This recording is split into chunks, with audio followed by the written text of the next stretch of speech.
Hola amigos, esto es divulgaciontotal.com y en este video estamos traduciendo la primera parte del artículo publicado el día de hoy, 25 de junio, por David Wilcock en su sitio web divinecosmos.com. Ahora vamos a traducir el artículo, pero de manera resumida. Vamos a tratar de darles los detalles, digamos, más resaltantes, porque para variar, David ha publicado un artículo muy extenso, como lo van a poder ver en los datos que vamos a compartir al menos en este video. Y a medida que podamos traducir totalmente el artículo, lo vamos a publicar traducido en español en nuestro sitio web divulgaciontotal.com también. Y seguramente vamos a dejar el link en la descripción de este video para que lo puedan ver. Ahora vamos a tratar de revisar rápidamente las partes más resaltantes de esta primera sección. Como dice David en el título mismo, ¿no? Dice desclasificación, dice redes sociales lanzan bomba nuclear a una generación entera. ¿Pero por qué? Y le llama libro electrónico gratis o free ebook, ¿no?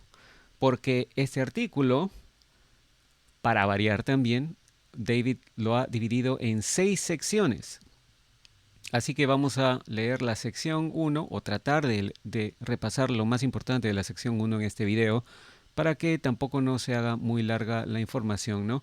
Dice acá, o el video, mejor dicho, en la sección 1 que se titula, bueno, se, se acaba de hacer personal el problema, se refiere, supongo. Vamos a leer primero el preámbulo. Dice, finalmente, después de 1 año y medio de estar recibiendo o de estar preparando estos eventos, el equipo detrás de Q parece estar a punto de abrir las miles de acusaciones y material de desclasificación de información muy controvertida. Nuestros últimos informes indican que parece una fecha límite de aproximadamente mediados de septiembre del 2019 para lo que ellos llaman la desclasificación. Para entonces, una inmensa cantidad de inteligencia que cambiará el mundo debería haber sido revelada. Este ha sido un viaje muy largo y arduo, ¿no? Hasta alcanzar este punto.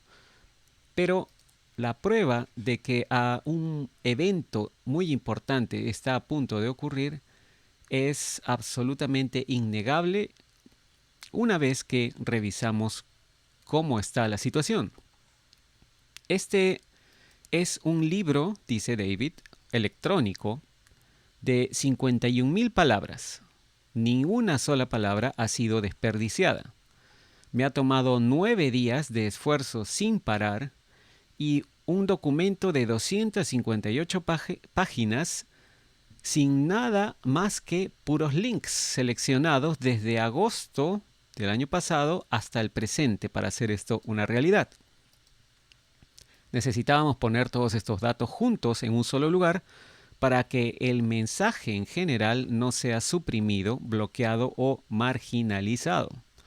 El Estado Profundo ha hecho una serie de errores críticos en esta batalla, que incluyen ahora también la traición masiva de todos los creadores de contenido en YouTube en favor de las fuentes de medios masivos, entre comillas, aprobadas. En caso no lo hayas notado, se ha vuelto prácticamente imposible el encontrar noticias alternativas en YouTube, ahora al menos.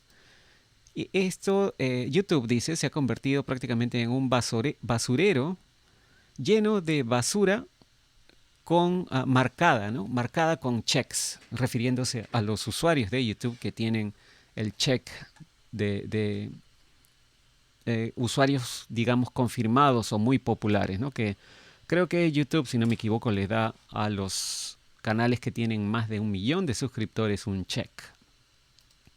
Dice también acá David, vamos a incluir en esta información estadísticas no parcializadas que van a hacer esto muy obvio. Luego, a medida que avanzamos, veremos nueva evidencia y muy convincente de que la tan importante desclasificación finalmente está a punto de ocurrir. Revisaremos la divulgación de un nuevo insider, sorprendente divulgación, que es uno de los testimonios más importantes que hayamos visto jamás. Verdaderamente no se la pueden perder la lectura de esto, ¿no? Además, discutiremos la importante cita 2700, dice. ¿Qué significa para la divulgación y por qué los ovnis y la Atlántida ahora están en las noticias masivas? Esta es la primera vez que escribimos, dice, sobre los eventos actuales desde octubre pasado y esperamos que lo disfruten.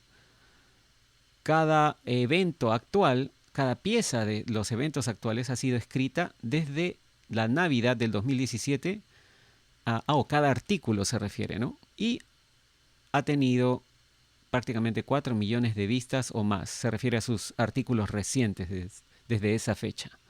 La divulgación y la desclasificación están a punto de ocurrir. Todo lo que para lo que hemos estado trabajando en nuestra existencia total en la Internet finalmente está convirtiéndose en realidad. Es un poco preocupante, pero a la vez sorprendente. Y veamos qué más información tiene. Y en la sección 1, David se dedica a hablar de que esto se ha vuelto prácticamente personal, ¿no? Y dice, necesitamos hablar. Luego se refiere a YouTube, está hablando de YouTube. YouTube, hombre, dice, tenemos que hablar. Acabas de soltar una bomba nuclear a toda una generación entera de millennials, refiriéndose a las personas de esa generación, ¿no? Esta es una traición masiva, mucho más allá de lo que cualquier persona se hubiera imaginado. Déjeme hacer una analogía para aquellos que están familiarizados con la era dorada del rock antes de MTV, ¿no? En los años 70. El mega ataque actual de YouTube podría ser visto como el equivalente cultural a eliminar toda la música rock de todas las estaciones de radio y también de televisión en existencia en la cúspide de la década de los años 70. Entonces imagínense a todos esos clásicos inmortales que fueran inmediatamente reemplazados por música sin parar de Lawrence Welk, Engelbert Humperdinck y Helen Reddy. Estos tres artistas que menciona, pues eran artistas que en esa década hacían una música muy, digamos, muy pop, muy baladas, muy simples, ¿no? Nada que ver con el rock. Dice David, estos eran los artistas favoritos para criticar o blanco de las críticas de mi padre, dice, mientras él trabajaba como crítico de rock en New York para un diario muy popular en la década de los 70. Comparado, dice, con el Iluma Pop que nos están alimentando a través de los medios, el uso de acordes y melodías de Helen Reddy, una de estas artistas, es como prácticamente como escuchar a Mozart. Ahora, imagínense, dice, que todas las fuentes de financiamiento se cortaran.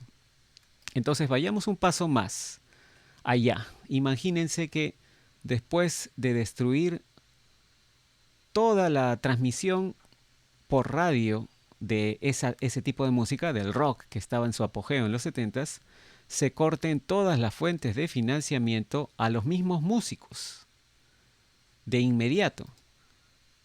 Bueno, no tendrían a quién llamar, no tendrían personal para resolver sus problemas, no tendrían base legal viable con la cual pudieran demandar judicialmente por daños. ¿Cómo podrían salir en tours o de giras? ¿Cómo podrían ir a un estudio de grabación para grabar un nuevo álbum? ¿Cómo podrían financiar la construcción y promoción de sus propias ondas de radio para competir con propia, las propias estaciones de radio, ¿no? Las mismas estaciones de radio?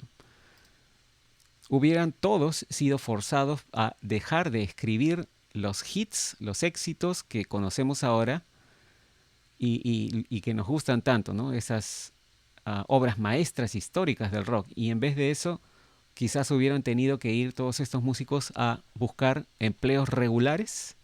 Imagínense estar sentados en un restaurante y preguntarle a tu mesero: hey, ¿no eres tú ese tipo del grupo Deep Purple?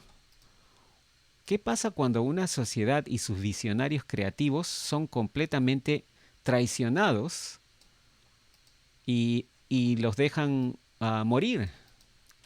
¿Cómo podrían sus audiencias sentirse con la entidad que mató al rock y lo reemplazó con algo sin valor?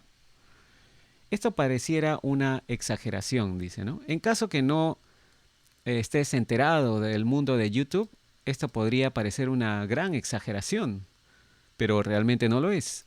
YouTube acaba de matar al equivalente moderno del rock and roll y la gente está totalmente enojada.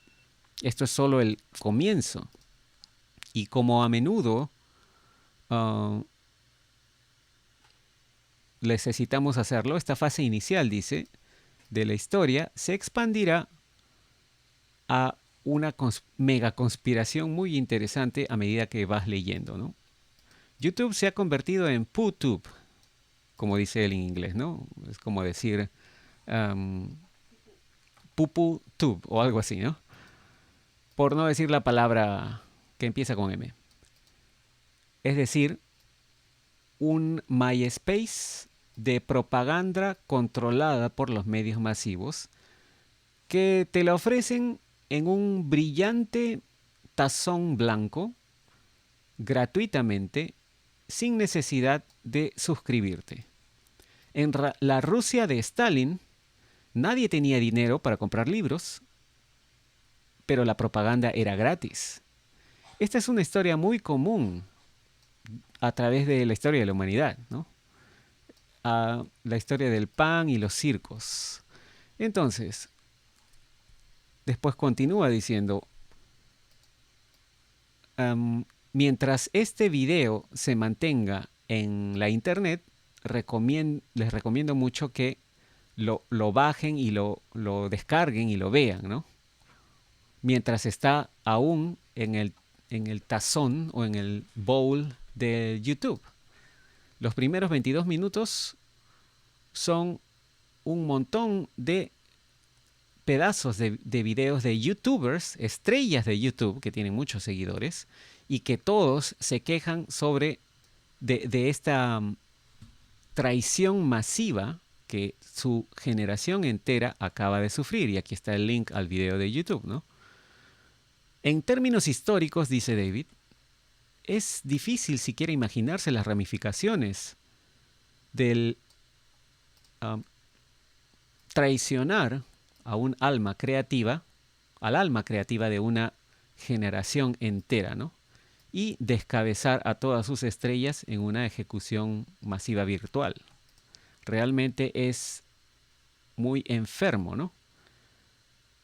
Yo he tenido bastantes problemas con YouTube por un tiempo también, así como discutiremos más adelante. Esto no es nada nuevo.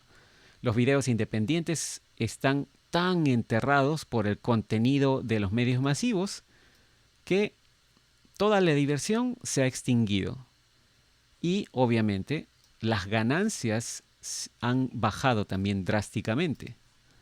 El dicho romano de Vox Populi Vox Dei se aplica aquí. La voz del público es la voz de Dios.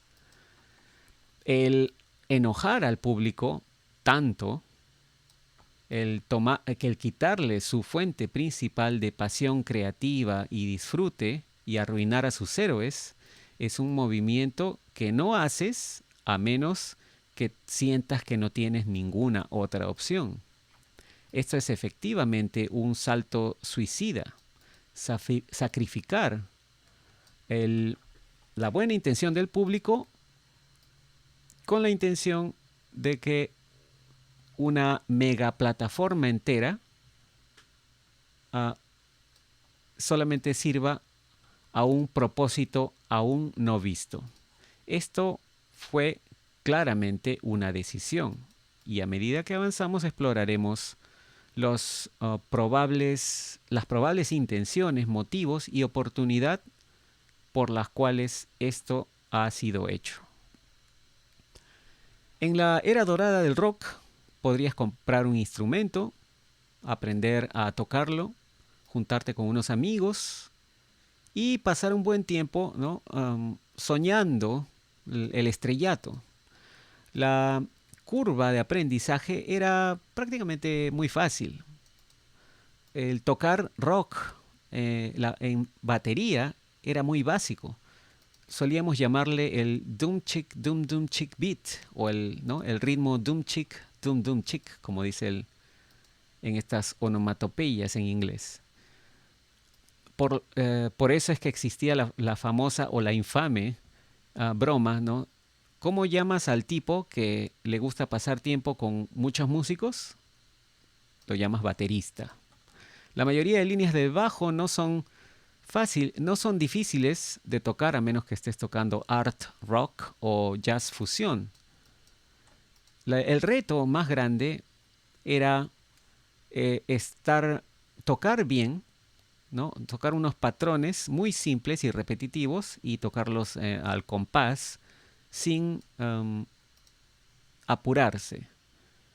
Los power chords o los acordes power, como le llamas, en las guitarras de rock solo requieren que toques 2 cuerdas y que los deslices esa misma forma arriba y abajo del brazo de la guitarra, como se necesite. Los solos intrincados de guitarra y las voces poderosas del rock eran donde estaba lo más difícil artísticamente, ¿no? Y también donde aparecía o llegaba la gloria. Pero todo era posible si practicabas. A través del humo del cigarrillo y la marihuana, dice, un grupo de perdedores podría juntarse y hacer que los milagros ocurran en la tierra.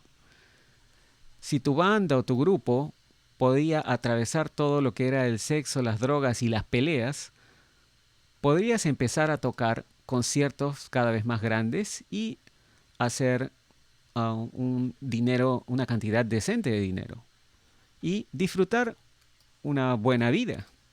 Si eras lo suficientemente suertudo, un ejecutivo de una compañía de discos podría inclusive presentarse en uno de tus conciertos para ofrecerte el famoso contrato de discos, ¿no?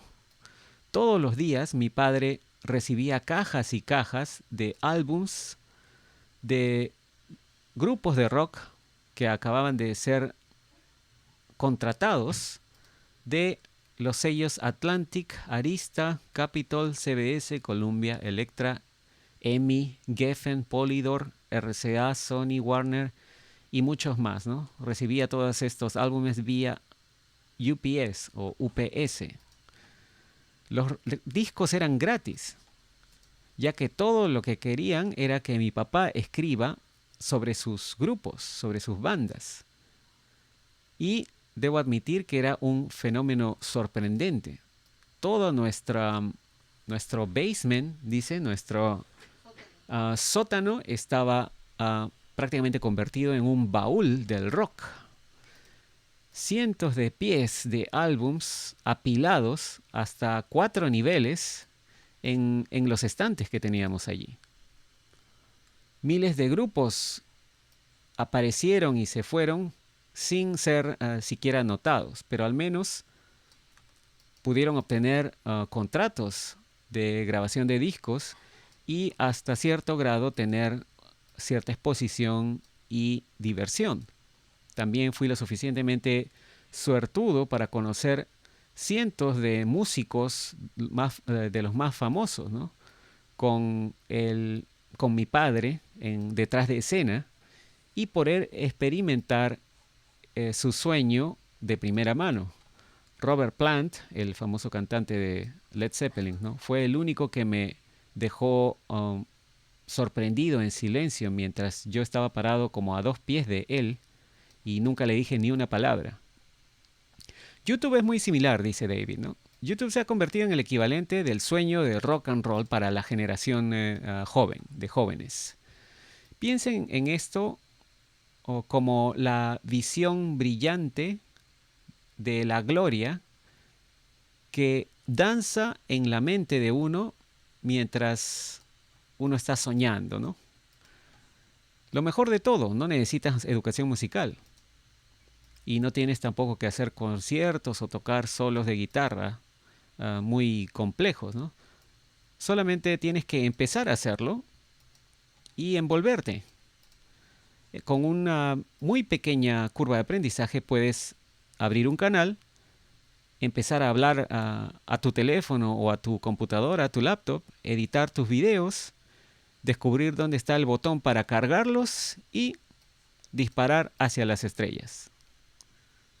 Dice, no, quizás no lo, entre comillas, no lo logres, pero ciertamente puedes estar inspirado en intentarlo. Y esa esperanza puede alimentar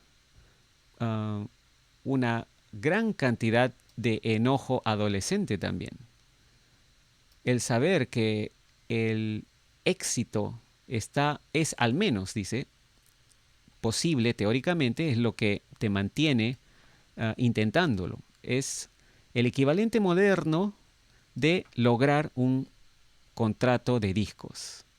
Hay clara evidencia de que las megacorporaciones del entretenimiento deliberadamente, muy deliberadamente, destruyeron el rock and roll mucho antes de que terminaran de crear YouTube. Si estudian la historia de Guns N' Roses, por ejemplo, el famoso grupo, ellos prácticamente pasaron por el equivalente prolongado de una escuela musical en el sello de discos Geffen Records, ¿no? Para desarrollar su muy clásico sonido. Este es un paso muy a menudo necesario y era considerado un secreto de la industria por muchos años. Ahora, ciertamente, ya las películas han,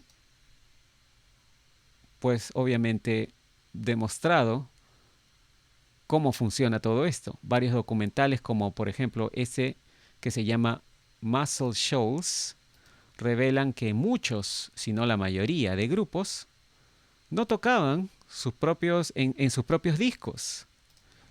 Esto era porque los músicos que trabajaban en los estudios eran muchísimo más talentosos y podían grabar los temas mucho más rápido.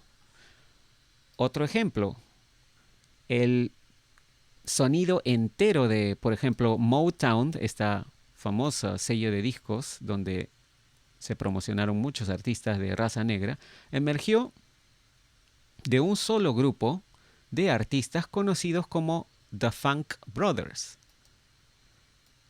Solo los cantantes cambiaban. Smokey Robinson, otro conocido artista, escribió la mayoría de las canciones de Motown con la ayuda de The Funk Brothers, sin importar quién las cantaba.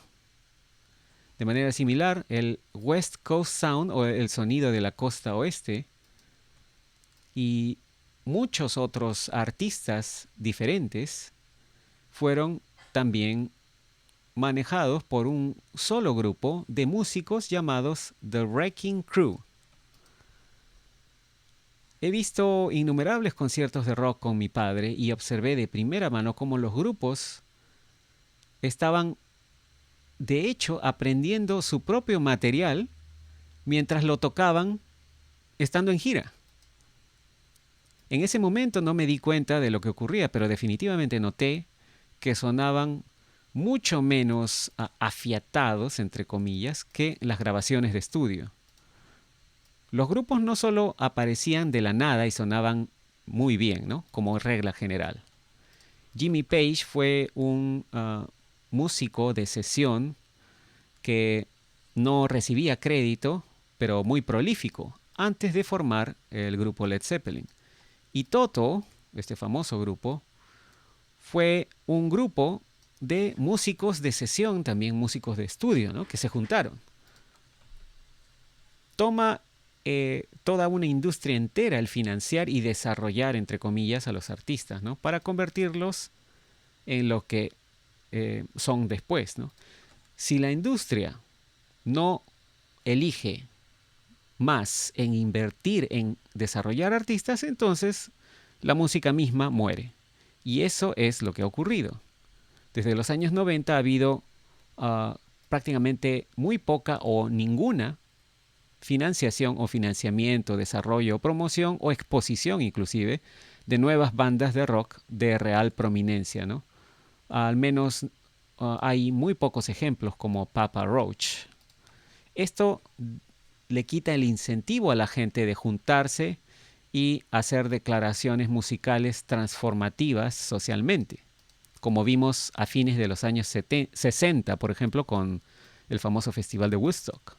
Los medios masivos orgullosamente han anunciado esta muerte como si hubiera ocurrido de manera orgánica, ¿no? De viejos, en artículos como el siguiente. Y bueno, pasa a mostrarnos este artículo de yahoo.com en donde habla de que el rock ha muerto, pero espera un minuto, dice.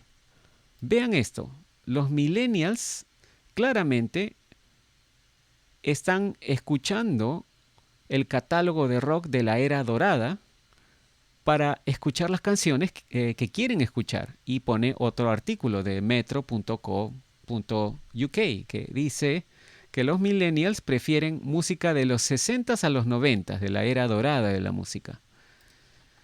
No es sorprendente, dice, que películas como Bohemian Rhapsody o Rapsodia Bohemia, ¿no? Y Rocketman, la Bohemian Rhapsody es la película que cuenta la historia de Freddie Mercury y el grupo Queen, ¿no? Y Rocketman la historia de Elton John. Les ha ido muy bien con sus soundtracks o con la música y las performances que muestran, ¿no? Comparado a lo que escuchamos el día de hoy, una buena canción de Queen o de Elton John parece como una cosa absolutamente imposible de alcanzar. Las canciones disco o funk en YouTube tienen comentarios de gente que está maravillada de cómo esos músicos tocaban instrumentos reales. Y la música ha tomado prácticamente una importancia mística e inclusive una importancia increíble, la cual deja muy pequeña a los artistas. Dice que deja muy pequeño el respeto que estos artistas tuvieron en su momento.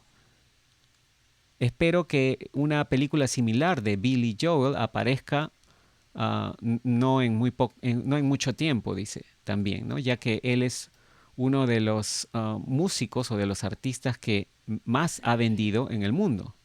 Otro gran ejemplo del potencial que aún existe para la música rock es la película ganadora del Oscar que se llama A Star is Born, que es un remake, en realidad es una nueva versión de Nace una estrella. Lady Gaga, en efecto, le mostró su dedo del medio a las cosas tan cursis que solía hacer, ¿no? Con estos vestuarios tan estrambóticos y sus movimientos extraños, ¿no? y sonidos de sintetizador y su hipersexualidad. A Star is Born, o la película, ¿no?, Nace una estrella, argumenta que el rock tradicional tiene mucha más autenticidad emocional y mucha más profundidad que el pop moderno. La película fue un gran éxito y fácilmente probó este hecho. Y no es solo el rock, ¿no? Todos los tipos de música popular diferentes que atraen el alma han sido prácticamente sacados de plataforma, para usar un término moderno. La industria de la música podría ciertamente encontrar una mujer que pudiera cantar como Whitney Houston, pero este tipo de acto es simplemente no lo ofrecen, ¿no? No se preocupan de hacerlo. Ahora hay una cita que muestra acá David de la famosa cantante Joni Mitchell de los años 70, ¿no? Ella era una mega estrella y ella declaró uh, esto en un artículo al cual nos pone el link aquí David Wilcock, y dice la cita de lo que dijo Joni Mitchell, la cantante canadiense. Dice: escuché a alguien del negocio de la música diciendo que ya no buscan talentos. Quieren gente, dice, con cierto look, con cierta apariencia, y con el deseo o la voluntad de cooperar. Eso es lo que buscan. Y yo pensé, dice Joni Mitchell, eso es interesante porque yo creo que la total disconformidad para cooperar es lo que se necesita para ser un artista. No por razones perversas, sino para proteger tu visión. Las consideraciones de una corporación, especialmente ahora, no tienen nada que hacer con el arte o la música. Por eso es que ahora paso mi tiempo pintando. Esto es lo que dijo Joni Mitchell, la famosa cantante canadiense, a The LA Times el 5 de septiembre del 2004. Y aquí viene algo muy interesante. El 24 de abril del 2012, un denunciante anónimo hizo pública una carta, una fascinante carta que apareció en la internet.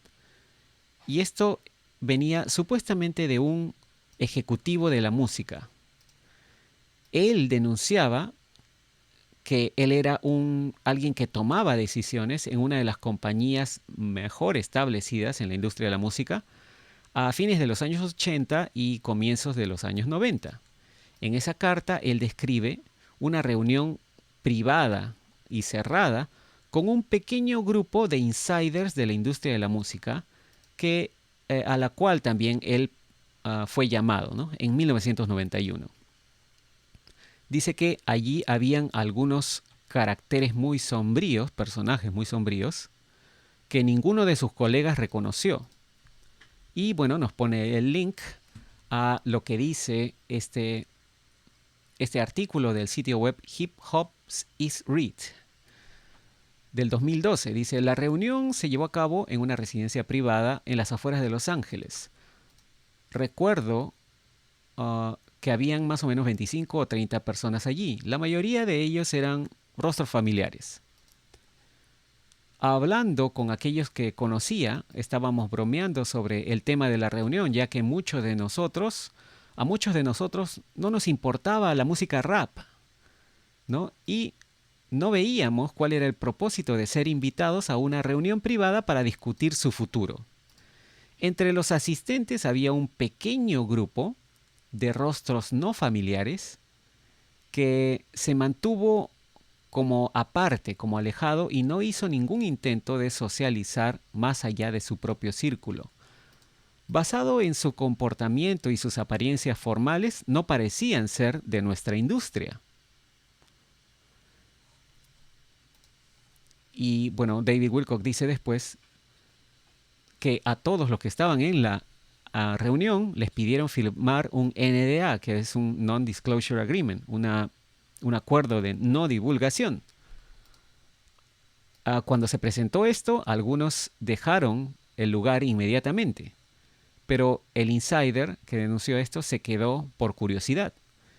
Y muy poco después que empezó la reunión, esto se convirtió en una película de horror de la vida real, a medida que el principal orador reveló la agenda secreta.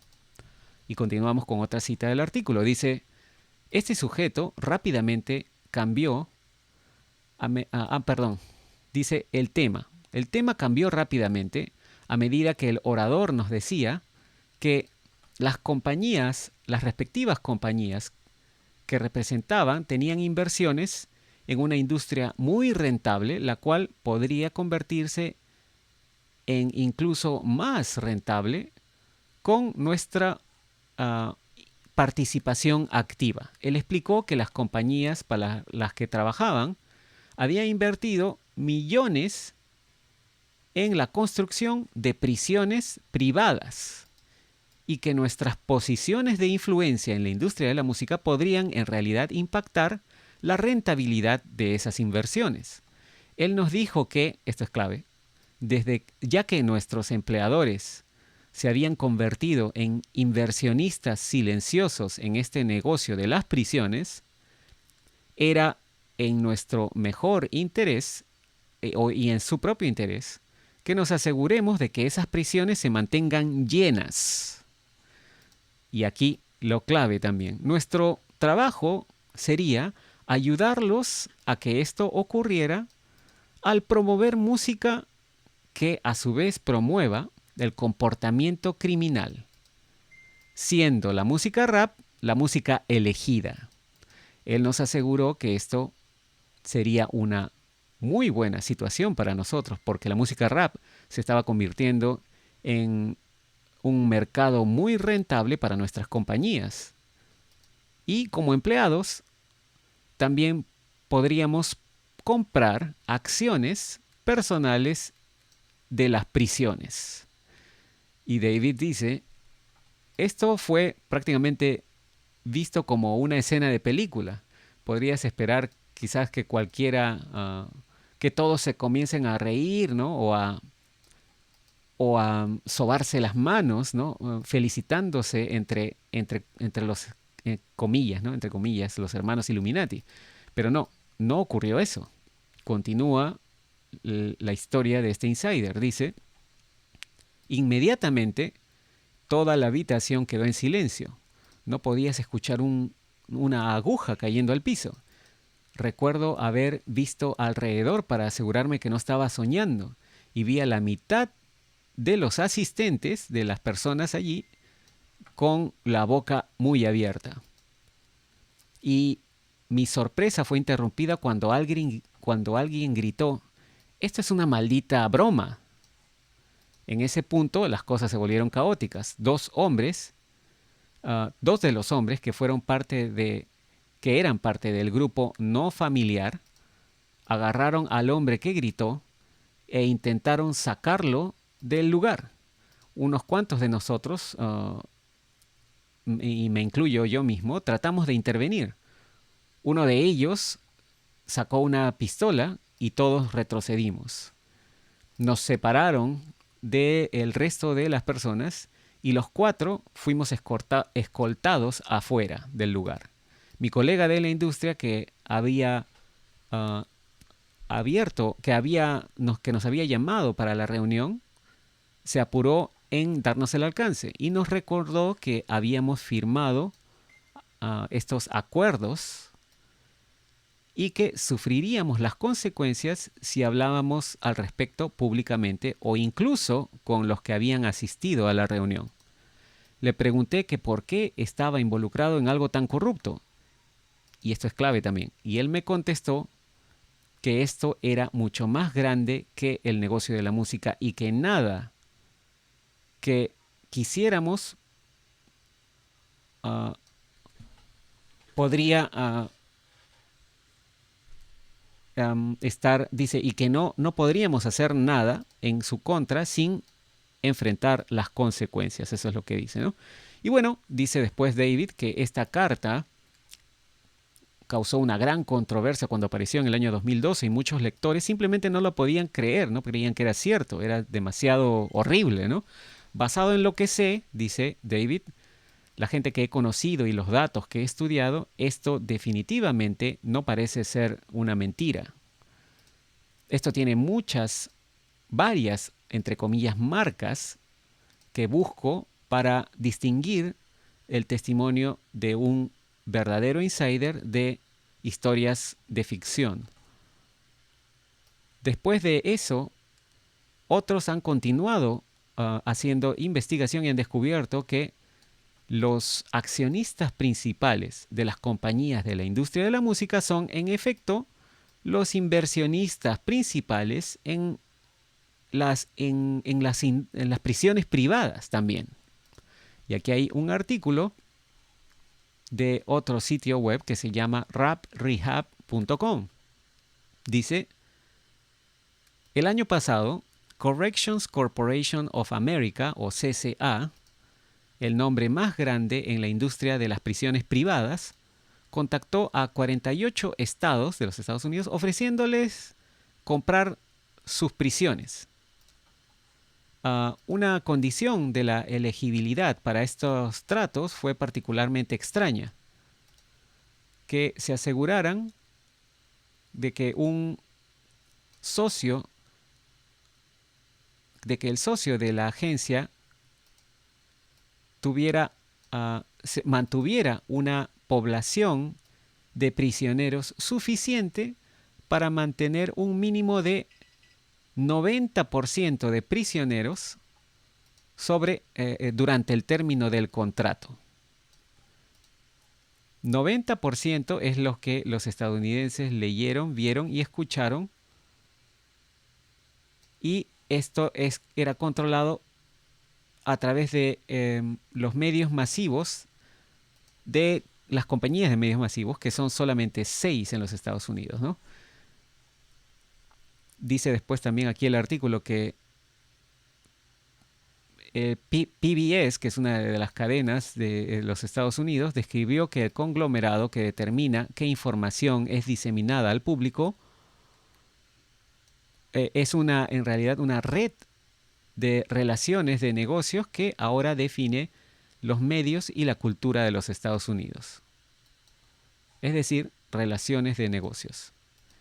El año pasado, dice aquí también, 232 ejecutivos de los medios fueron responsables por lo que consumen 277 millones de estadounidenses, controlando todas las avenidas necesarias para fabricar cualquier celebridad e incitar cualquier tendencia. Nada de esto es exactamente noticia, ¿no? Ya de último minuto, pero cuando vemos que los propietarios de estos conglomerados de medios están o son también los mismos que nombres de los propietarios de las prisiones privadas, entonces emerge un factor muy interesante, ¿no? De acuerdo a un análisis público hecho por Bloomberg, dice, el accionista más grande en la Corrections Corporation of America, esta corporación de prisiones, es la corporación Vanguard Group. Y es interesante saber que Vanguard también tiene acciones considerables en los gigantes de los medios que determinan la cultura del país. Después dice también que el accionista número 1, tanto de Viacom como de Time Warner, son dos compañías de medios, es una compañía que se llama BlackRock. BlackRock es el segundo accionista más grande de Corrections Corporation of America, que es la corporación que posee las prisiones, ¿no? Y está en segundo lugar solo después de Vanguard. Es decir, BlackRock y Vanguard son los dueños de las prisiones. Hay muchos otros detalles sorprendentes que se superponen en la propiedad de las prisiones y los medios de comunicación, pero dos hechos son muy claros aquí, ¿no? la gente que posee los medios son la misma gente que posee las prisiones privadas. Exactamente la misma gente. Usando uno para promover el otro. O usando uno para promover el otro es o sería, dependiendo de tu análisis, muy lucrativo. Los teóricos de las conspiraciones, ¿no? Son muy criticados por atreverse siquiera a pensar en la noción que la gente va a hacer cosas malvadas por dinero. Pero atrocidades históricas como la esclavitud y el holocausto son reconocidas universalmente también, ¿no? Sin embargo, simultáneamente se adopta la posición contradictoria de que no puede posiblemente haber seres humanos tan inteligentes e inmorales como para perpetrar tales cosas, ¿no? Y dice David, mientras BlackRock y Vanguard siguen con esto, también ¿por qué no poseer las armas que sus letras de rap alientan a usar, ¿no? a sus oyentes para acelerar el proceso de entrada a sus complejos de prisiones, ¿no? Y bueno, dice después también David, busquemos un poco más a fondo. Medios masivos, check. La industria de la música, check. El complejo de las prisiones privadas, check. Todas estas cosas locas parecen ser ciertas. El testimonio de los insiders cuadra perfectamente con los hechos probables y reales en este caso.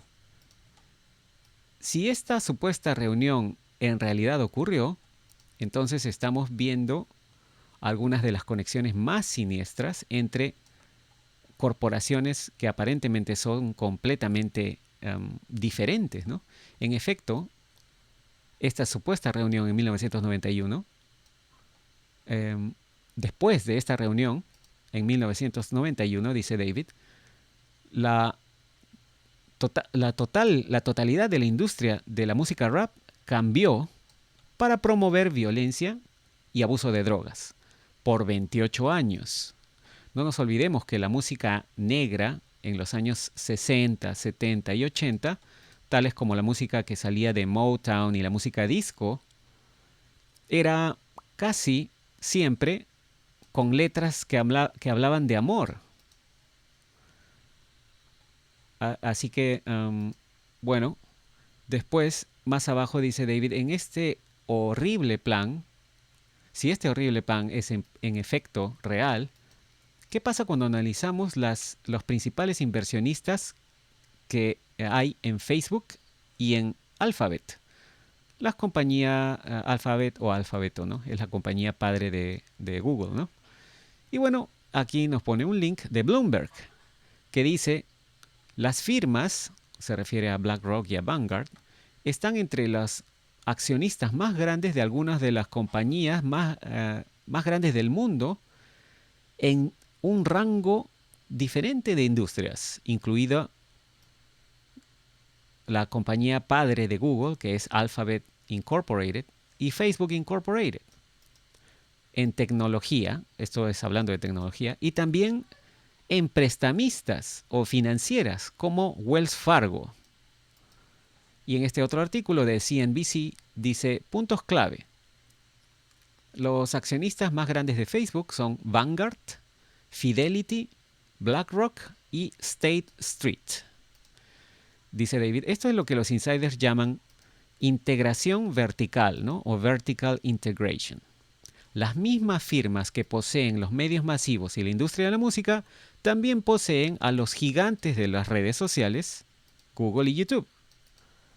Justo como acabamos de ver con los megabancos en el escándalo Libor, parece que ellos están en competencia nada más unos con otros, entre ellos. Y en realidad, simplemente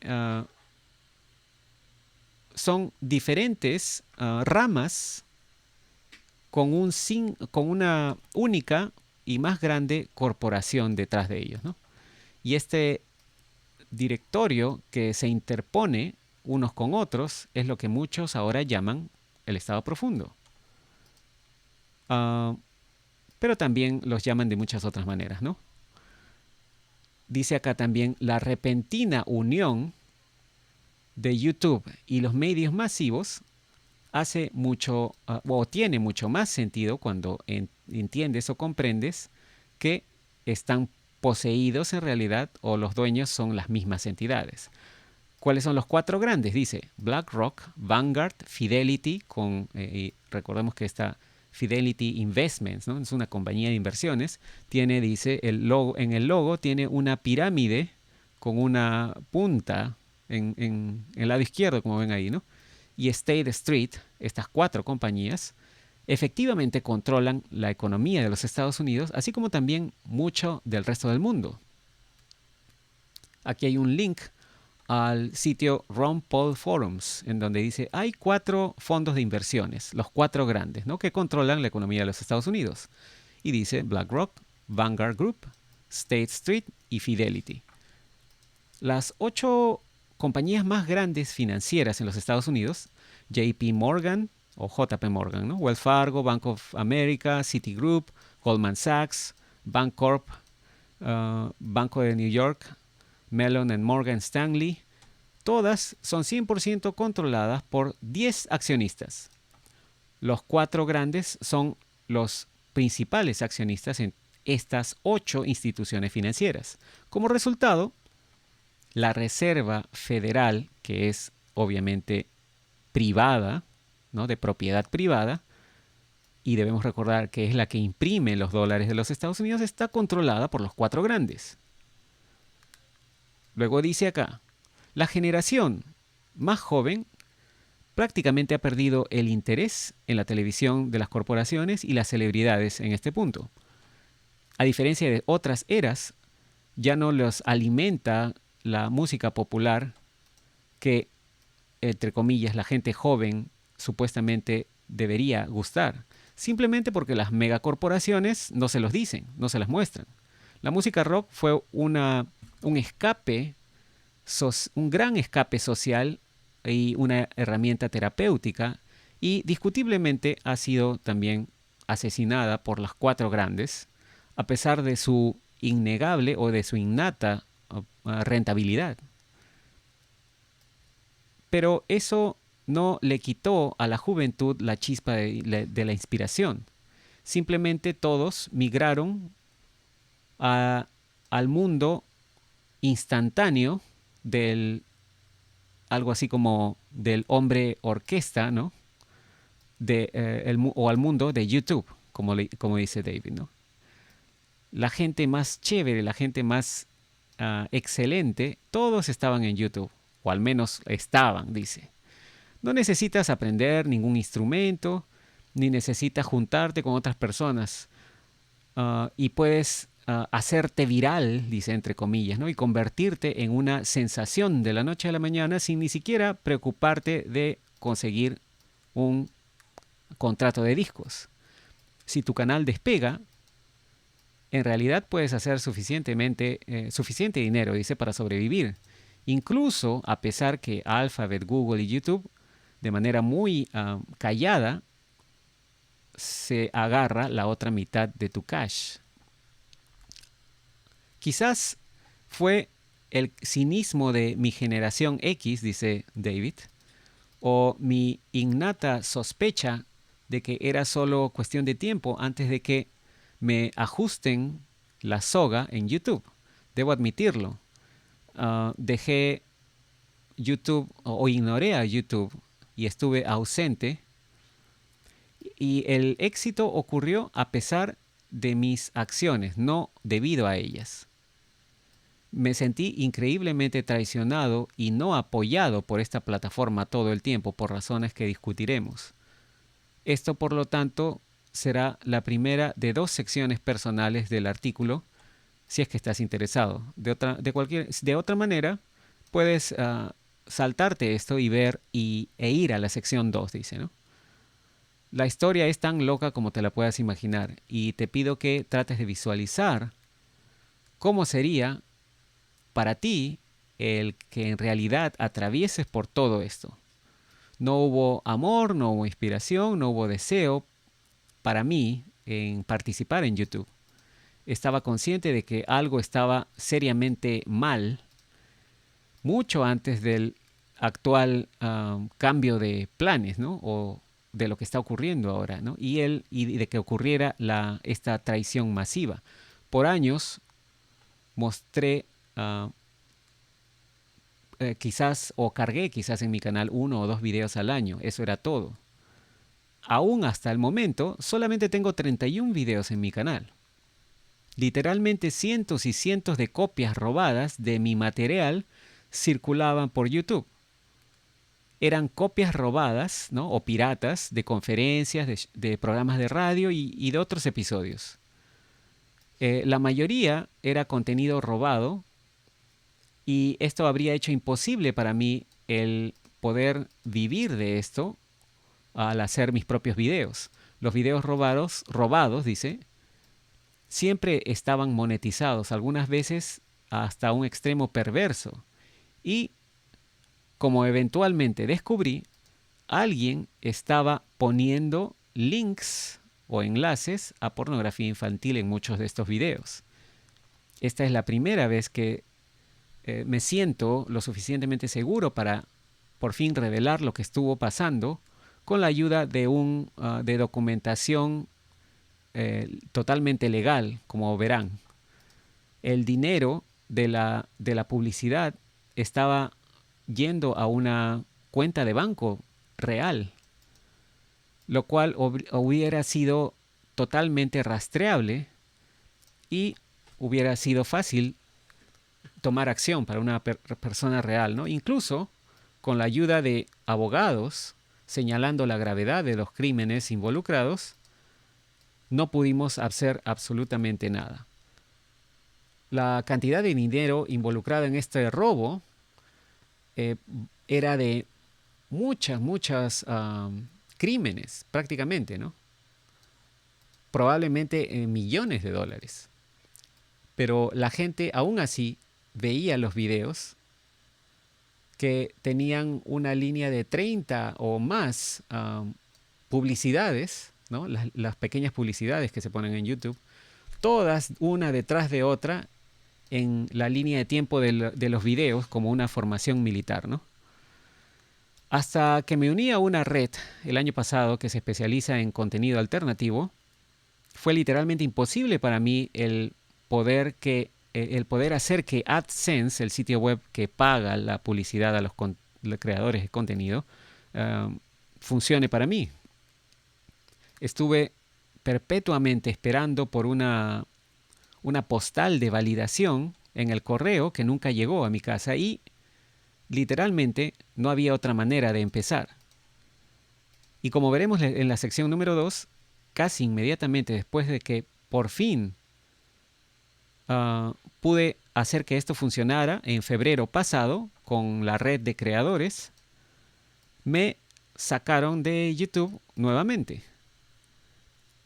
Dice también aquí que había una enorme cantidad de cientos, si no miles de videos robados, siendo cargados todos los días en diferentes canales. Habían también, dice, muchos clics, a menudo decenas, si no cientos o miles de vistas únicas de cada uno de estos videos. Así que era realmente increíble, pero yo no tenía control sobre esto. La entidad que probablemente estaba haciendo más de mi trabajo, de lo que yo hice, que estaba ganando más con mi trabajo de lo que yo hice, estaba trabajando a una operación increíble de escala industrial. Un núcleo de quizás 100 piezas de contenido estaba siendo constantemente y engañosamente también retitulada, es decir, le cambiaban el título, ¿no? Le asignaban una nueva fecha y lo recargaban en otros canales de YouTube. Aparentemente millones de personas iban a YouTube, tipeaban o buscaban el nombre de David Wilcock y veían lo que sea que aparecía. A nadie parecía importarle el nombre del origen o el nombre del canal, ¿no? todo era lo mismo. E incluso había gente que aparecía y me decía cosas como, hey, te veo todo el tiempo en tal sitio, como si fuera realmente una entidad legítima. Podías ver cualquiera de estos canales y darte cuenta que tenían tantas como 30 a 50 cargas nuevas por día, literalmente. Hice múltiples intentos de contactar a YouTube sobre este robo abrumador, uh, y inclusive dice que hizo una lista nombrando los cientos de miles de títulos de videos que estaban infringiendo su derecho de autor. Cuando buscabas mi nombre y veías cuántos videos habían, usualmente el número iba de 250.000 hasta 500.000, dependiendo de cuándo lo hacías. YouTube me dijo que el contenido que era solo audio, como apariciones en programas de radio, eran básicamente fuente abierta. Así que a menos que yo fuera propietario del programa de radio, no podía poner ningún copyright o derechos de autor a mi audio. Entonces, hubiera tenido que convencer al programa de radio, al que tenía el derecho de autor sobre el programa de radio, a que pelee constantemente de mi parte para que elimine los otros videos. Eso no iba a ocurrir. Lo mejor de todo, YouTube me dijo que si una persona piensa que el audio es nuevo, entonces es nuevo para la persona, ¿no? Y podían ponerle la fecha que ellos quisieran. Así que no quería, dice, suministrarle a este monstruo pirata ningún contenido útil. Cualquier programa de radio nuevo podría instantáneamente alimentar a la bestia, entre comillas, y podría reaparecer cientos de veces al día. El contenido también estaba siendo editado, modificado y empaquetado de diferentes maneras para hacerme lucir estúpido, fastidioso, etcétera, etcétera, ¿no? Esto incluyó casos en donde mi voz era deliberadamente puesta más lento para hacerlo sonar como que tuviera algún tipo de discapacidad.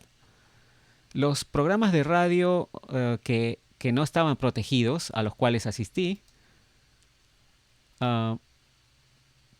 hacían que este problema se multiplicara completamente, ¿no? Y sin control. A la misma vez, había un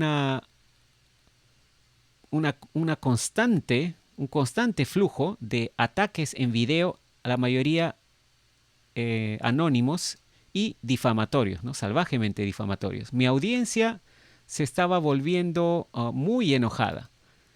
El daño hecho a mi reputación de todo esto aún tiene ecos para cierta gente.